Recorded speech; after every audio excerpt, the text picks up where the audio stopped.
Hey, rhythm guitar rockers.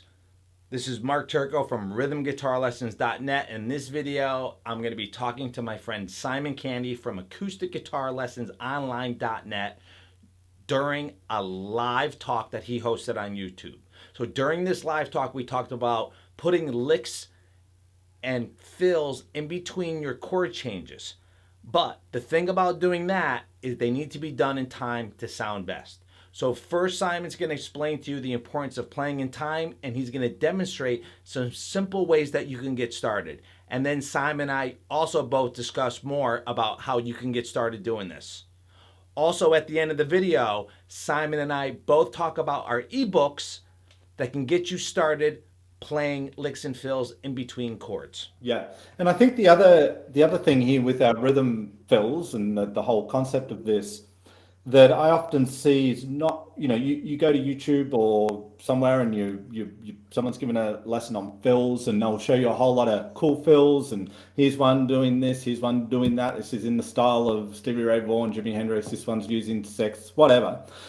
But it's and that's all well and good, and you can learn all these cool fills, but you've got to be able to put them in to a chord progression, keep the chord progression going, keep your time, awareness of time. So I think, a big, really foundational thing with this is awareness of time and building your sense of time. So a good and this is basically what you were doing in the beginning, Mark, which was great, and that is just get used to coming in and out of a chord or a chord progression, maybe a single chord to start with, so it keeps it simple.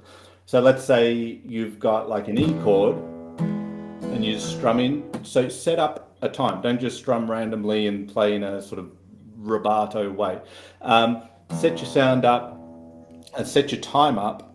Let me just set your time up, 2, 3, and 4, and a 1, 2, 3. And what you want to do is come in at different points with a fill, but come back to your chord and keep that groove going the whole time. The most important thing is keeping your time. So we're not trying to do any fancy fill or anything like that. You could almost just, whatever you do, you can almost just, I kind of think of it as like a placeholder. It's holding the place for where you can then throw in some little cool riff or rhythmic variation of what you're doing to make it sound a bit more musical. But the purpose of this is not to come out with cool sounding fills, it's to build your sense of awareness of time and being able to get back to your chord and know exactly where you are, because it won't always necessarily be on the one. But you might start like that. So for example, I'm going to play the E major chord.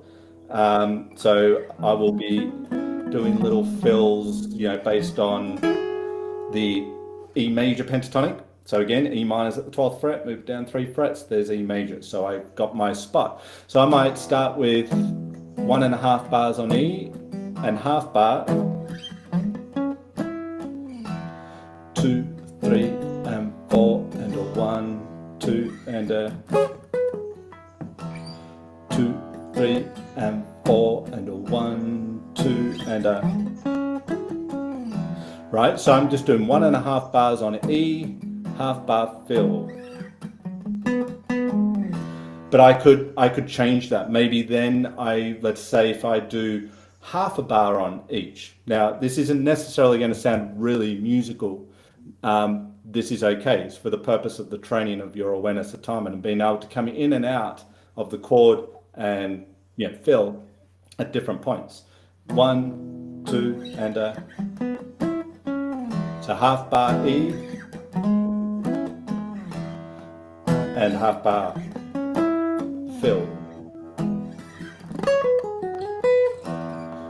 Right, now I'm doing probably a little bit more on the fills than what you need to. So if you could keep it really simple, because again, your focus is on time. You can make it sound better later, right? Or work on that separately. So even if I did it more simply with the fill. So, and this time I'll do a bar on each. Okay, so I'm going to change it up again. So first off, it was a bar and a half chord, half bar fill. I was just doing half bar chord, half bar fill. Now I'm going to do 1 bar chord, 1 bar fill. Okay, so I'm changing up the mix, if you like, but I'll keep it much simpler this time. More sort of placeholder stuff. So what did I say? Bar on each. 1, 2, 3, and 4. Then 2, 3, 4, and a 1, 2. So I'm just really playing on the beat with the fill. 2, 3, 4, and I know there I can put in some little cool fill when I'm, more up with the time. But real simple. That was a bar and a half to a half bar that time. 4 and a. Now that's still pretty straight, and that's perfectly fine. A lot of the time they're going to be kind of the basic divisions there. You're either going to kind of be maybe filling a bar and then like going back to your chord, or you might be, half bar or whatever. But you can then sort of branch out to just randomly at any point switching between the two, but keeping a sense of where that one is, where that beat is, and where the one is. So let me see if I can just demonstrate that quickly. So it'd be like 1, sort of set up your groove first. 1, so you've got a good feel of where your tempo. 2, 3, and 4, and a 1. So you just want to randomly come in and out. So 1, 2.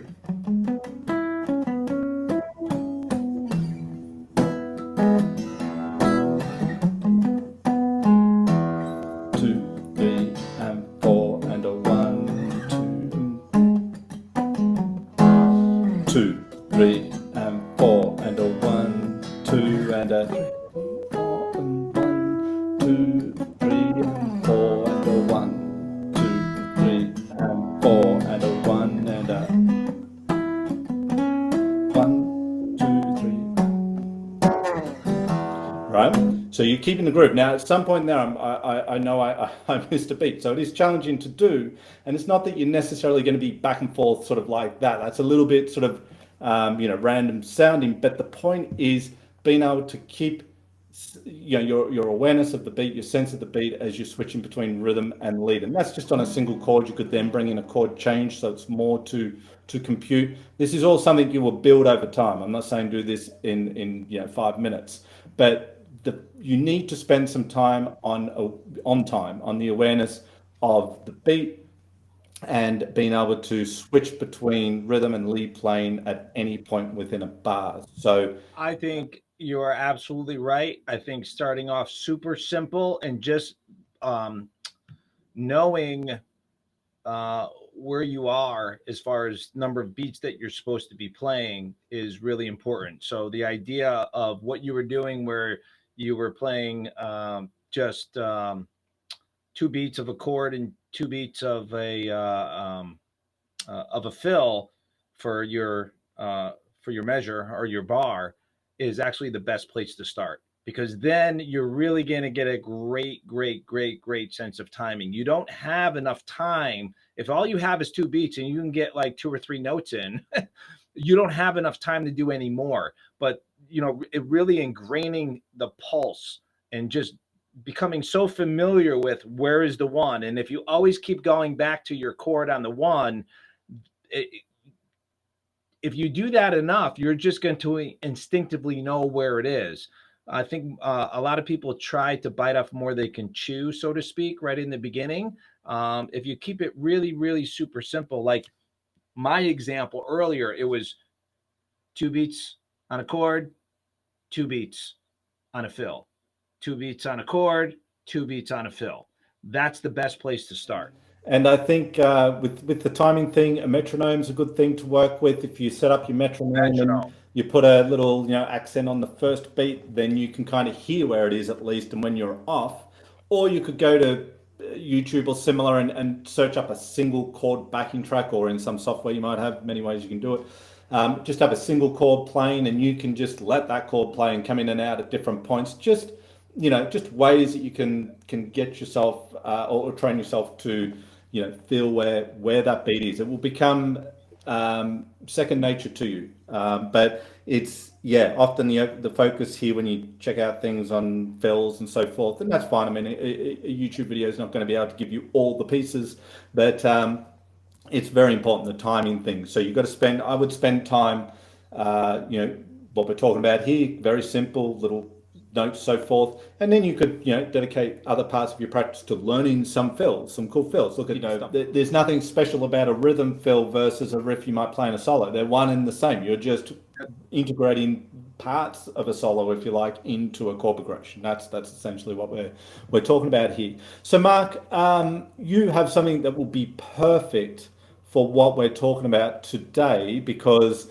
if you want something to introduce yourself to this concept, you've got something that you can offer people here today, I believe. Yes, I have an e-guide and it's totally free. It is exactly on this topic. It is the beginner's guide to adding lead guitar elements to your rhythm playing, and it addresses this particular topic in a very, very super simple, elementary way. It's using two strings, and there's audio examples of what it's going to sound like, what to play in between every chord exactly, all tapped out, and then what it would sound like all together. Of course, you don't need to choose the same exact notes, but it is so easy, and it's going to get you definitely started down this road if it's something that you're absolutely interested in. So I know we started off simply and then we got more complicated as we were talking. This brings it right back to the super, super basics. And it's actually may even be a little simpler than the way I originally explained and demoed it. And the good news is that it's a PDF file that you're going to get, and you can look at it as many times as you want and hear the audio examples as many times as you want. And you can go back over and over and over again, and you could really get a good idea of how to start doing this kind of stuff. Awesome. That is great, Mark. And I've had a look at that guide. It's awesome. It'll give you exactly the start, from the beginning, and get you up and going with the rhythm fills that we're talking about here today.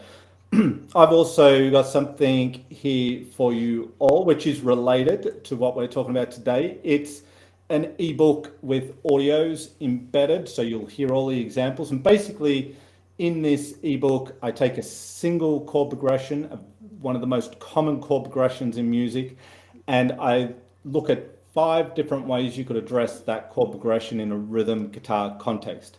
One of them is using rhythm fills like we have today. So that is incorporated in this ebook here.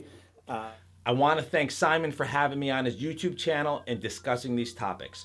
I hope this video was very helpful for you. Tell me in the comment section what other topics you would like me to make videos on. If you like this video, like, subscribe, and hit the notification bell so that way you know when I make another video. Remember, always have fun with your guitar, and I'll see you in the next video.